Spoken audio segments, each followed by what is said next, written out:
नमस्कार, good morning. आप देख रहे हैं डीडी न्यूज। आपके साथ मैं हूं गौरव श्रीवास्तव और मेरे साथ मेरी सहयोगी मनीषा हैं, जो कि सांकेतिक भाषा के जरिए आपको खबरों से रूबरू करवाएंगी। तो खबरों की शुरुआत करें उससे पहले एक नजर इस वक्त की हेडलाइंस पर। 24 की चुनौती के रण में दिग्गजों की हुंकार। प्रधानमंत्री नरेंद्र मोदी आज राजस्थान के चुरू में करेंगे विशाल जनसभा को संबोधित। चुनावी रैली में लाखों लोगों के जमा होने की उम्मीद।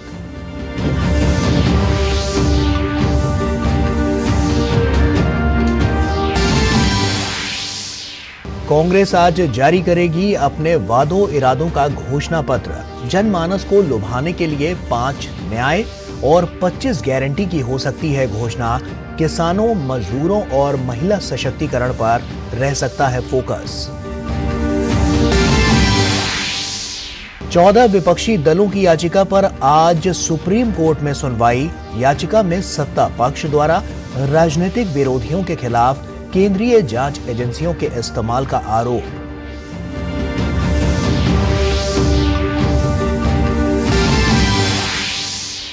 लोकसभा चुनाव के दूसरे चरण के नामांकन पत्रों की आज होगी छंटनी। 8 अप्रैल तक नाम लिए जा सकेंगे वापस। इस चरण में 26 अप्रैल को 88 सीटों पर होगा मतदान।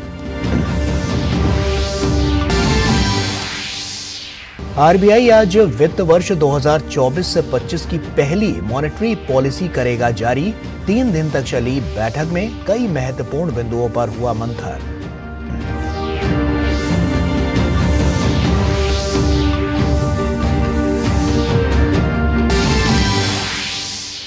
आईपीएल में आज चेन्नई सुपर किंग्स का मुकाबला सनराइजर्स हैदराबाद से। कल खेले गए रोमांचक मैच में पंजाब ने गुजरात को दी 1 गेंद शेष रहते 3 विकेट से शिकस्त। और आइए अब खबरों की शुरुआत करते हैं। लोकसभा चुनाव को लेकर राजनीतिक सरगर्मियां तेज हो गई हैं। इसी कड़ी में प्रधानमंत्री नरेंद्र मोदी आज राजस्थान के चुरू में चुनावी जनसभा को संबोधित करेंगे। प्रधानमंत्री चुरू से भाजपा प्रत्याशी देवेंद्र झाझड़िया के समर्थन में प्रचार करेंगे। चुरू लोकसभा क्षेत्र में प्रधानमंत्री नरेंद्र मोदी की जनसभा में लाखों लोगों के शामिल होने की उम्मीद है। और लोकसभा चुनाव 2024 के लिए कांग्रेस पार्टी आज अपना घोषणा पत्र जारी करेगी। पार्टी के राष्ट्रीय अध्यक्ष मल्लिकार्जुन खड़गे और पूर्व अध्यक्ष राहुल गांधी आज नई दिल्ली स्थित पार्टी मुख्यालय पहुंचकर कांग्रेस का मैनिफेस्टो जारी करेंगे। घोषणा पत्र में पार्टी 5 न्याय में 25 गारंटियों के वादे के साथ कई वादे करने की तैयारी कर रही है। घोषणा पत्र के वादों को मतदाताओं तक पहुंचाने के लिए पार्टी बुधवार को ही घर घर अभियान शुरू कर चुकी है। अपने इस अभियान के अंतर्गत पार्टी ने 8 करोड़ घरों तक पहुंचने का लक्ष्य रखा है। और वहीं लोकसभा चुनाव के दूसरे चरण के लिए नामांकन पत्रों की आज जांच होगी। दूसरे चरण में 88 सीटों पर 26 अप्रैल को मतदान होगा। इस चरण में 8 अप्रैल तक नाम वापस लिए जा सकेंगे। दूसरे चरण में जिन राज्यों और केंद्र शासित प्रदेशों में चुनाव होने हैं, उनमें असम की 5 सीट, बिहार की 5 सीट, छत्तीसगढ़ की 3 सीट और कर्नाटक की 14 सीट शामिल है। वहीं जम्मू और कश्मीर की भी सीट इसमें शामिल है। साथ ही केरल की 20 सीट, महाराष्ट्र की 8, मध्य प्रदेश की 7, राजस्थान की 13, त्रिपुरा की 1, उत्तर प्रदेश की 8 और पश्चिम बंगाल की 3 सीटें इसमें शामिल हैं। वहीं बाहरी मणिपुर सीट के एक हिस्से में भी इस दिन चुनाव होगा। इसमें केवल जम्मू कश्मीर में 6 अप्रैल को नामांकन पत्रों की जांच होगी। और लोकसभा चुनाव में 6 राष्ट्रीय दलों को दूरदर्शन और आकाशवाणी पर प्रचार हेतु समय निर्धारण के लिए पर्चियों के जरिए लॉटरी माध्यम से क्रम तय किया गया है।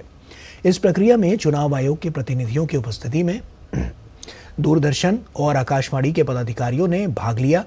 राष्ट्रीय दलों को समय का आवंटन एक बेस टाइम तय करने के बाद पिछले चुनाव में मिले मत प्रतिशत के आधार पर वरीयता क्रम तय होता है।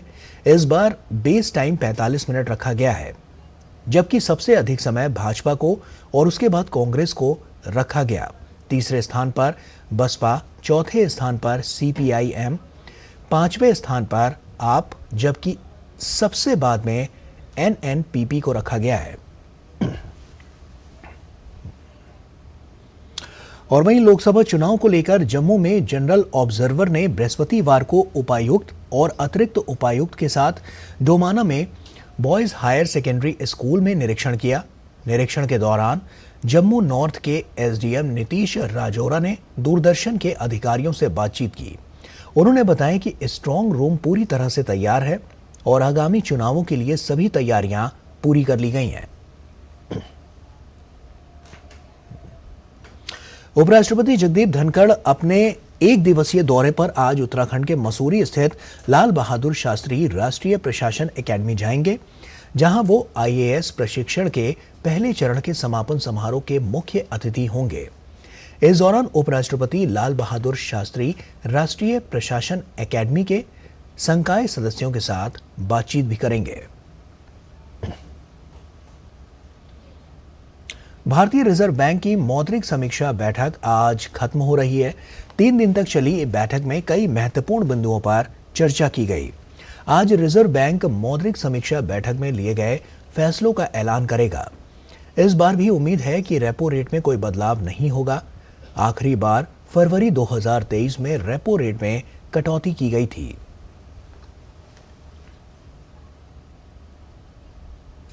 कलकत्ता हाईकोर्ट ने बंगाल की टीएमसी सरकार को संदेश खाली हिंसा के मामले में कड़ी फटकार लगाई है।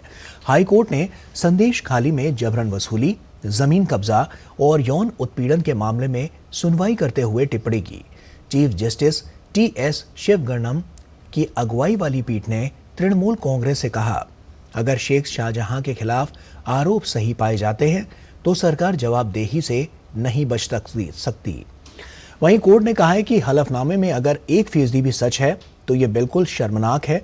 पश्चिम बंगाल कहता है कि ये महिलाओं के लिए सबसे सुरक्षित है।